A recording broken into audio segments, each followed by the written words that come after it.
La evolución sí desarrolló un mecanismo para restaurar los telómeros, la telomerasa. Esta enzima puede reconstruirlos utilizando un molde interno de ARN. Está activa en células madre, células germinales y embriones, donde la renovación constante es esencial.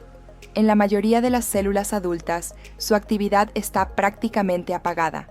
Esto no es un error, es una estrategia de control. Mantener la telomerasa activa en todos los tejidos permitiría una proliferación ilimitada, pero también aumentaría de forma drástica el riesgo de inestabilidad genética. La vida prioriza estabilidad antes que renovación infinita.